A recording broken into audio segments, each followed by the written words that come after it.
मिल लीजिए आप सबकी चहेती सुपरस्टार अनुपमा यादव जी का आगमन हो चुका है। एक बार ताली बजा के सबको इतना स्वागत करें, हल्ला करके भैया। ए खाली आगे वाले लोग है, दाएं बाएं वाले लोग ना, तो वो लोग स्वागत करो भैया बढ़िया से, आशीर्वाद ले लो, ले लो ले लो ले लो। चलिए अनुपमा जी के बहुत बहुत स्वागत बा, अभिनंदन बा। कुछ देर बाद मंच पे भी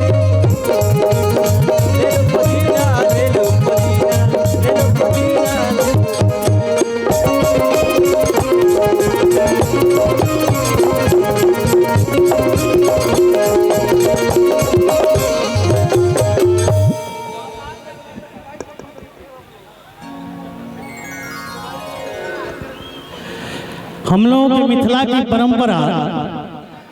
अतिथि देवो भव, संस्कृत में हमारे पंडित जी लोग विवरण देते हैं। गोरखपुर से चल के आई है, आज खास करके गोरखपुर से ही आई है, आज पटना से नहीं आई है।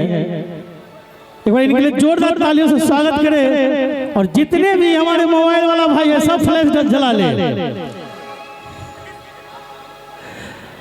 मैं गंगा यादव जी से निवेदन करता हूं कृपया मंच पे आए।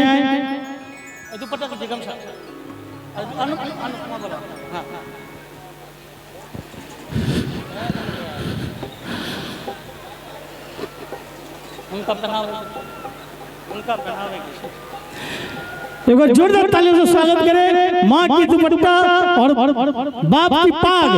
गमछा की। हम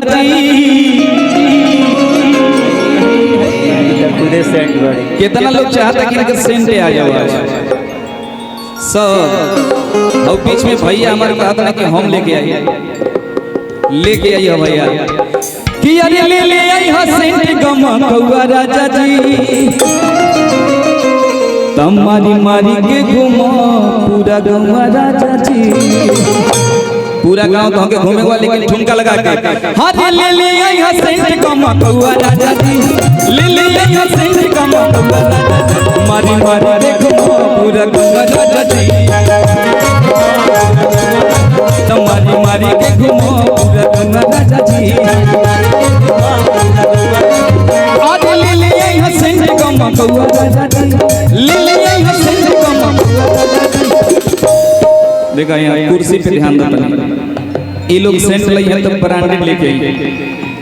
पीछे वाले कितना लोग कोबरा और जेट लेके आई। एक बेर में वो पूरा गांव जान दे कि हाँ भाई सेंट मरा गए, हाँ कि नहीं? हाँ ले आई है सेंट गमा कौआ राजा जी, ले आई है सेंट गमा। आगमन हो जाए हर ले आई है सेंट गमा कौआ राजा जी, ले आई है सेंट गमा कौआ, तमारी मारी के घूमो पूरा गौवा राजा जी, तमारी मारी के घूमो पूरा गौवा राजा जी।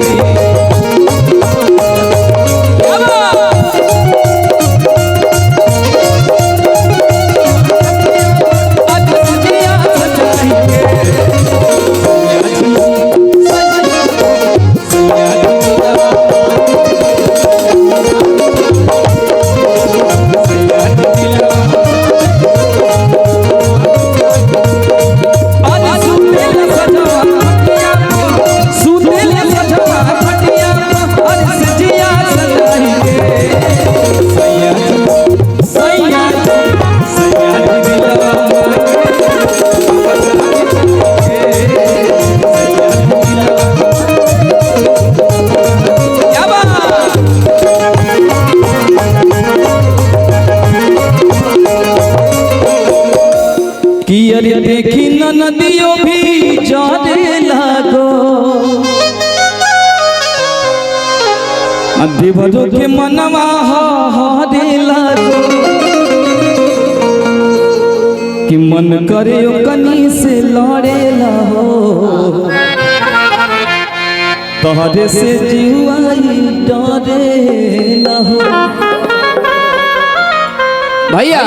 कि देखी न नदियों भी जाने लागो, देवरों के मनवा हारे लागो,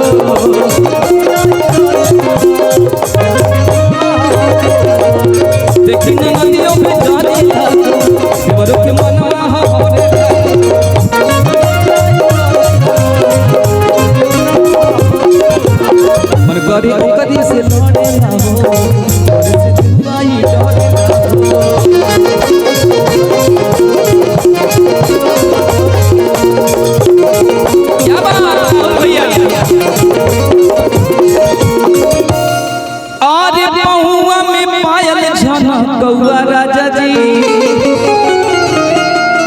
राम बाबू भैया तारे खातिर पायल लेके आई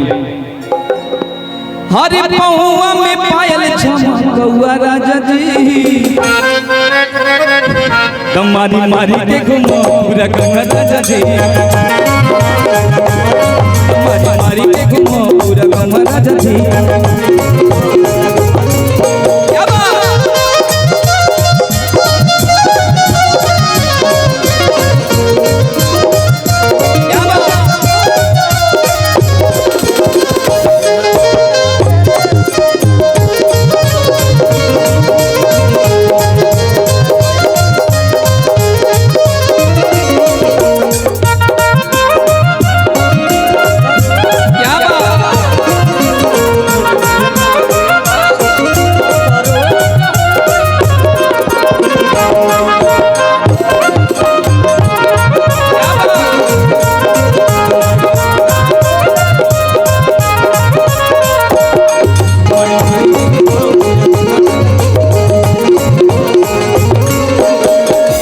एगो बात हमके समझ में नहीं आवता हई जौन जवान लोग खड़ा बा इ सब के दिल के हाल हम समझ सकत नहीं लेकिन ए बीचवा में आई चाचा बैठल बाड़े खड़ा बाड़े चाचा के देखो इ बुढ़ऊ चाचा के काम मजा मिलता हम नहीं समझ पावत बुढ़ऊ चाचा के काम मजा मिलता हमरे समझ में नहीं आया बहुत मजा देख के भैया कहेगा बोलू भैया आज दुल्लगी रहे बेमार आज दुल्लगी रहे बेमार निरहुआ सटल रहे दुल्लगी रहे बेमार निरहुआ अरे मंगल चाहे समाज जाके कटल रहे मंगल चाहे समाज जाके कटल रहे चाचा हेलो हेलो इधर हमको देखिए अरे मंगल चाहे समाज जाके कटल रहे मंगल चाहे समाज जाके कटल रहे अरे दुल्लगी रहे आज दुल्लगी रहे बेमार निरहुआ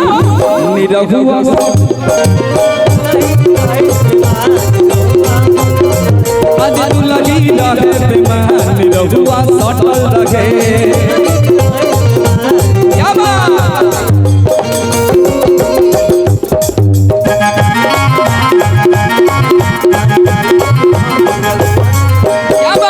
और का कहे के बात देखा तोहार नहीं रहू जब तो से सटिया तक तू का कहे ओही घर में खाला नहाला ओही घर नहीं हुस तनिको जाला ओही घर में खाला नहाला नहीं हुस तनिको जाला संगी साथी यार सबसे हटल रहे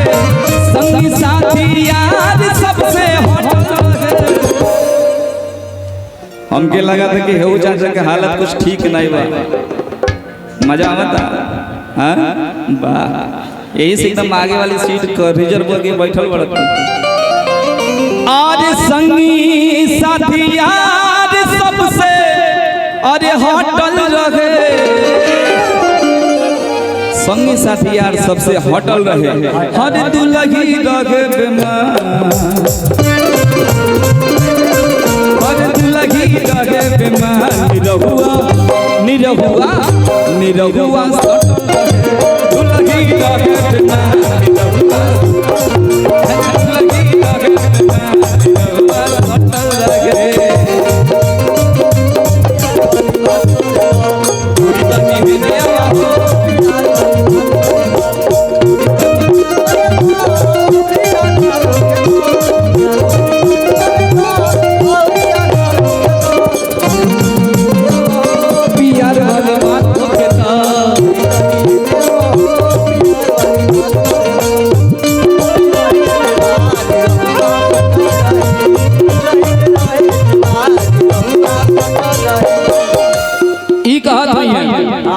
हम निरहु हमें सोना चानी कहे केहू से तनिको लज्जानी हम निरहु हमें सोना चानी कहे केहू से तनिको लज्जानी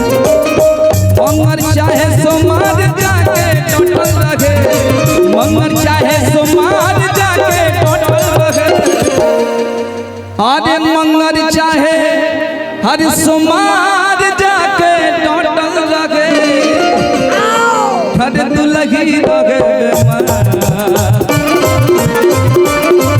और दुलगी लगे बेमान निरहुआ